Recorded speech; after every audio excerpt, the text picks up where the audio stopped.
Hey guys, welcome back to Clownfish TV. This is Kneon. I am here with Geeky Sparkles. Hello.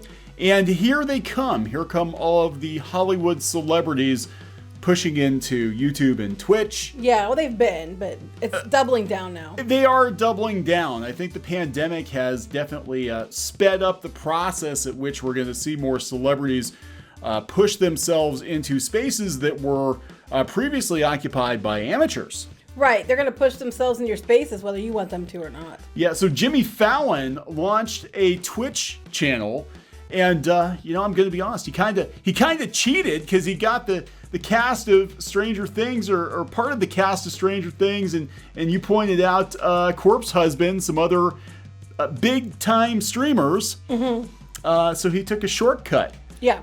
Just like Brie Larson took a shortcut, just like other celebrities are taking shortcuts, and we're going to talk a little bit about that because there was a divide between the mainstream television audience and all of us slumming it over here on YouTube. Well, they want all of it. They want all the money. It's like it. what happened with Webcomics. We're going to talk about it too. But they can't stand it. No, our numbers are going down because people are going to these other places because they're tired of our shit.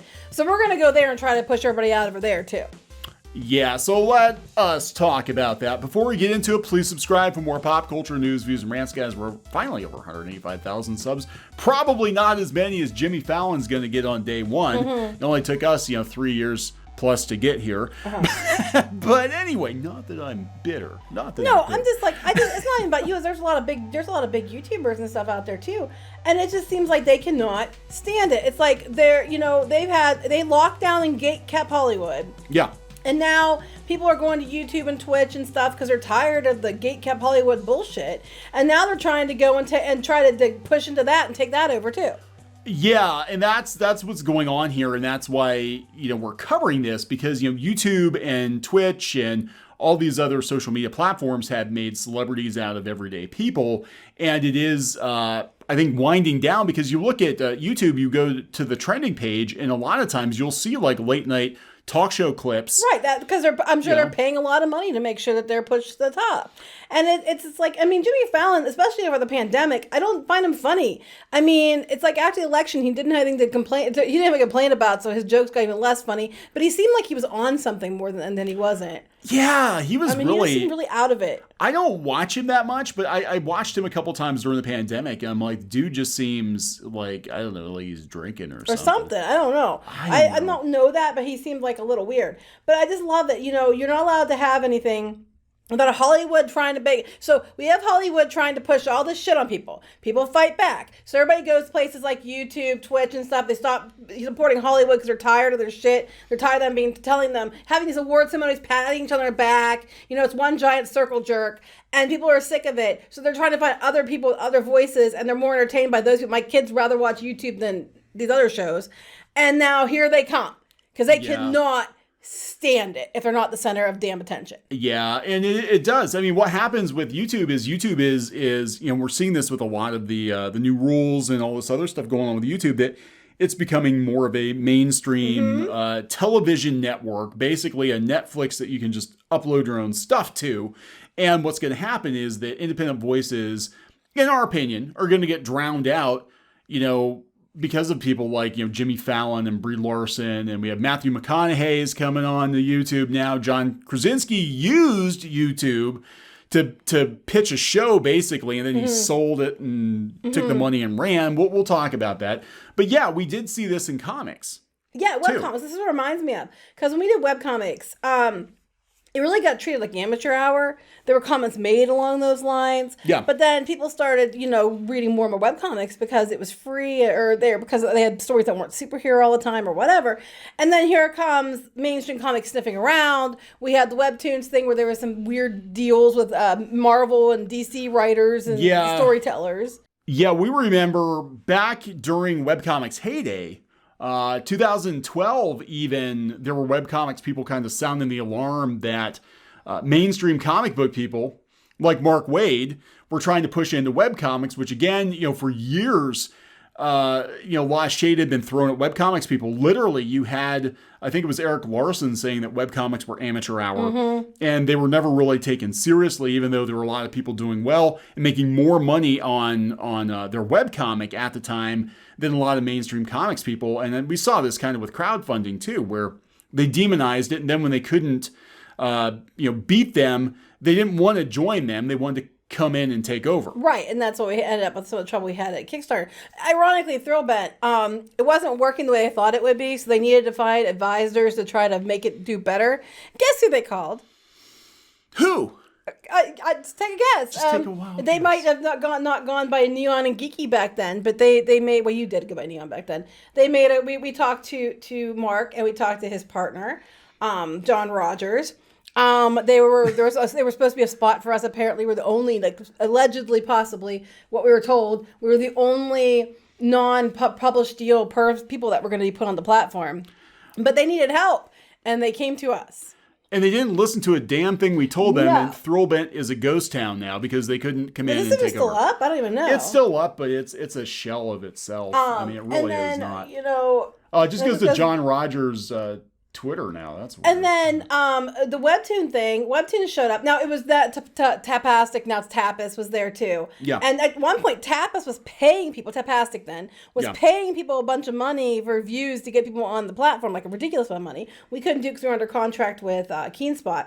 But Webtoons came in, and then there were certain people that they had the special deals with where they got promoted. And then when they signed with this entertainment agency to try to get TV shows and movie deals, all these Marvel people just came flying in like, ooh, we want to be at Webcomics now too. Yeah. So what happens? This is what is so irritating about this is that everyday people take the risk. Everyday people build the platform. Mm-hmm. Right? And then as soon as it gets to a certain size and it starts to become a real threat to the mainstream, they come in and try to take it over and try push to change the rules he promoted, pay to have promoted. Yeah, pay to promote. You can't compete with a major television network because they've got, tons of money. They can promote their own videos. They can make themselves popular just by paying to be popular. They can fake being popular too by faking views, faking whatever. They have the money for it. But they also can, kind of strong arm YouTube. And I think this is what's going on in regards to Disney. We know Disney spends a lot of money with YouTube to advertise because we see Disney ads all the time before our videos, other people's videos, anything travel related, anything talking about Star Wars, they're advertising like The Mandalorian, stuff like that. They spend a lot of money. And I could totally see somebody from Disney calling up YouTube and being like, sure would be a shame if we stopped spending money with you. You might want to change some of those rules there, YouTube. Take away that dislike button or something, But here, freaking Jimmy Fallon, who's already kind of taken over YouTube because with his clips and all that, all these talk show, all the Jimmies, Jimmy Kimmel, I think James Corden, you have to have a Jimmy name. All the Jimmies are taking over. So now that's not enough. Now we're gonna go to Twitch, but we're not. We're gonna start with a stream, and we're gonna make sure we get Stranger Things people on there, other streamers on there, and we're gonna play Among Us. What's the most popular? It's like was manufactured. Like who we want to do this? Who can we get to make sure that we succeed? Yeah, so they've got all these celebrities on there. They've got notable streamers. Jimmy Fallon streamed Among Us on Twitch with a star-studded group in his debut on the platform Tuesday evening. Yeah, debut that gets almost 1 million views. I'm sure also it was promoted heavily by Twitch. I'm sure because, they're gonna jump all over that. They actually, ironically, another thing that's funny, guess who came to us when they were starting out and wanted help with getting shows on there and views? Oh, yes. Am I wrong? No, you're not wrong. Twitch actually back in the day, again, we're talking like 2012. Everybody's We've been around a long damn time. It was like 2010, 2012. They were looking to get more art creators onto Twitch. So they had people reach out to us and be like, hey, we know your comic's pretty popular. Could you come on to Twitch and maybe do some live drawing or something? It never really took off. I didn't really have the tits for it. If I had the tits for it, if I had bigger tits, maybe more people would have watched the live stream. Actually, watching people draw is boring. We tried to make it interesting, but they that's another one. They came to us asking us to give them a hand. So did Tapastic. It's crazy. Anyway, it's all true. Now, he did raise money for Feeding America. Okay, that could be part of it. 17. Okay, so wait a second. So the money must have gone to that, right? Yeah, donations from viewers total more than $17,000. Interesting though, because they can do a live stream on Geeks and Gamers for suicide prevention, raise $50,000. Yeah, but you're not allowed to talk about that. You're not allowed to talk about it. So let's look at this. Okay, so they decided they're going to try to make him big on Twitch. So they got him on Twitch, got him to play Among Us, went and got Stranger Things kids, went and got notable streamers and celebrities, and then said they were raising money for a charity. Yeah. This is about building up Jimmy Fallon on Twitch. Mm-hmm. Now, I'm not saying they won't use it for charity, but they'll use it for charity, I'm sure. Yeah, but this is another example of celebrities pushing into... It was never about charity. No, this is about building the Jimmy Fallon brand over on Twitch too. That's what this is about. And of course, they get some of the big streamers and all the kids would like all these people. But it's funny, Jimmy Fallon always tries to be down with the kids. Remember, he was on iCarly and everything else. Like, he's always trying to be. And then he was on. He had BTS on the show several times. He's always trying to be down with the kids. He's always trying to be one of them. Now this isn't Among Us in real life. Yeah, Among Us in real life. He seems sus. He's sus. He's venting. He's doing something. He seems off. He really seems off these days. I remember watching this on Conan. They had PewDiePie on, and he was actually busting PewDiePie's chops. Like, basically, he was trying to one-up PewDiePie. Like PewDiePie was crazy popular, and Conan O'Brien was almost like, dude, you're not as funny as I am. You know what, though? I think more people probably know who PewDiePie is than Conan O'Brien. I remember they were throwing shade at him. They had his real name, Felix, out there, and they were like, they're like, who the hell is this? And they're all like, PewDiePie. Who the hell is PewDiePie? Same with Ninja. Like, people didn't know who Ninja was. Wasn't he on The Masked Singer? He wasn't The Masked Singer, yes. And people were like, hey, who's that guy with the blue hair that my kid watches? Yeah, that guy. And everybody's kind of like, huh? It's like, yeah, your kids know. They know who Croc's I actually husband got is. it before he unmasked. Yeah, I was like, by the clues, I'm like, oh, it's Ninja. Yeah. And it was. I was like, see, I was right. But it's this thing that, they like to throw shade until they think that they're losing out. And then now we got, our reach, it's like the Lion King, wherever the light touches. Well, there's a lot of shade over there that our light's not touching. So we need to make sure we take a spotlight in there and own that too. Yeah, they can't stand there being any alternative. And look, this blew up in Disney's faces. They bought Maker Studios, talking about PewDiePie, because a year after the fact, we had the first Adpocalypse. They bought Maker thinking they could basically buy off all of these YouTubers. And they couldn't control it, kill it. Yeah, And it didn't work. It didn't work, and so Maker's like nothing now. I don't even know if Maker does anything. Right, but they didn't take control like they wanted to. So they tried to do the Apocalypse to ruin it for these for people. They're trying to drive the demand down, and then when that didn't work, now they're putting the money back into it again because they needed it because YouTube was sustainable when Hollywood wasn't. Yeah. And now they're like, oh shit! Now we got to run. We got to go do that now. Well, yeah, there are a lot of examples of other celebrities. Of course, Brie Larson starts her YouTube channel. I don't even watch her YouTube channel. I don't know what she does. She does like personal training or something. I don't really care. More power to her. I mean, she's got a lot of subs. She took again, because she's a celebrity. She got a play button in like a day, I guess. But we get more than that using that in 30 days. She doesn't really get a whole lot of views.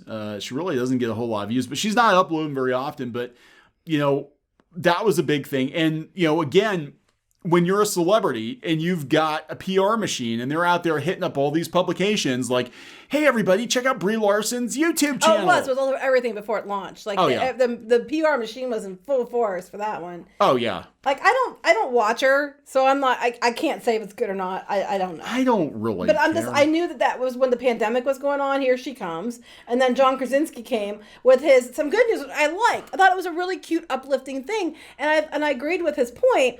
With the pandemic and everybody being so upset, let's do some fun, uplifting things. My kids loved it. And then as soon as it was like, winding down, then he like turned around and sold it. Yeah, that kind of rubbed me the wrong way. That it was like, it felt like it was just being used to make money. Yeah, I mean, I get that, you cash out when you cash. I completely get that. Yeah, I mean, it's a business. We understand that. We're not faulting you for being a business. It was just, It felt like something that originally he was doing just kind of low-key during the pandemic to keep everybody's spirits up. And here it was a backdoor pilot for a show that he sold. I don't think it was started out that way. I think he legitimately was just trying to do it, and then it ended up being so big that, in Hollywood, if there's anything that sniffs like money, smells like money, here they come. I smell money. So, and that's what happened. Yeah, but it didn't feel very authentic at that point. Like, I mean, he might have started out with the best of intentions, but at that point, it was just kind of like... People were pissed. They were very unhappy. They were like... they were used. Yeah, it was like, we thought you were doing this to be cool and be nice, to keep us all in good spirits during the pandemic, and you cashed out. So I completely get where they're coming from. I mean, I like John Krasinski, I do. But it was, the cynic in me was like, oh, of course, he's a Hollywood guy. Of course, this whole thing was about just backdoor pilot and making a deal and yada, yada, yada, not just entertaining people. Mm-hmm. And a lot of people felt that way. Now we got Matthew McConaughey coming in too. We have other celebrities that have been here for a while, though. Like Jack Black actually has a gaming channel. Mm-hmm. But his is authentic, it seemed like. I think his is authentic, he legitimately wanted to. That's the difference. I think if you have people that are doing a show because they authentically just were there and they've been there a while and it was something they just want to do because they personally love it and it's obvious they do. That's not what we're talking about. We're talking about the people that are just trying to cash in now because they're like, oh, shit, we need to take that away, too. Yeah. You will love us. We will make sure of it. Yeah, and the thing with the Fallon is it just feels like a corporate move to push the Fallon brand into another social media platform. Jimmy Fallon hasn't felt authentic for years, so I don't know. I would believe Matthew McConaughey over Jimmy Fallon. Yeah, Jimmy Fallon just seems to jump into whatever he thinks is going to get him attention that week. At least as far as because we have kids, we watch the kid shows, we watch different kid things, and he always tries to insert himself. That sounds really wrong after I said it. Jimmy Fallon always tries to insert himself into kids' things. Yeah, no, I realized after I said that I probably shouldn't have worded it that way, but you made it worse, so good job. I did. I have that effect on people. Yeah, so there's that. But anyway, here they come. I'm waiting because now Hollywood's trying to own Twitch and YouTube and all that too. Because they honestly think that they're going to come in and take over, and it's not, and then they'll have that too. But I think it's going to blow up in their faces because people are on these places because they're tired of these people. They don't want more of you. That's why they're not there. If they want to watch you, they'll go watch you on your everyday damn show. Yeah, I think what's going to happen is they're going to push out a lot of the normies. The everyday people, the non-celebrities. They're going to go someplace else. So they'll start something else. But that's just it. They'll go to another platform. And then YouTube is going to be stuck with basically just, warmed over late night clips and celebrity crap. And it's kind of going that way anyway. I mean, we're way past the age of funny cat videos and legit, viral content. It's all calculated. There's an algorithm. They're playing the algorithm. It's a mess. So Hollywood is they're gonna try to take over. If they can't take over, they're gonna use whatever tricks they can use. Like, oh, what dimension we're doing for a fundraiser on us, and we're playing Among Us, and some of my closest celebrity friends. I can see the meaning. It's like, okay, so we want to make Jimmy big. What do we do? What should we do? Let's go to Twitch. Everybody's on Twitch. Okay, great. So what should we play on Twitch? Well, Among Us is big with all the kids. Okay, let's play Among Us. Okay, so how do we get their attention? But they're not gonna come in just for that. I know. Let's do it for charity. Okay, yeah, charity. Yeah, charity always gets them in. But how are we gonna get the kids in there more? I know. Let's go get the Stranger Things kids and some of the actual well-known streamers. Brilliant. Yeah, this feels like a marketing meeting. A manufactured load of shit. Yeah, it does. It does. Inauthentic. And I'm sure he probably had people come and train him how to play it before he played it. So he doesn't look like a doofus trying to stumble through I'm sure he had people that were there teaching him for 2 or 3 days to make sure he knew everything he was doing before he came in. Well, if you're going to play with Corpse Husband, you got to know what the hell you're doing. Yeah, I'm just saying.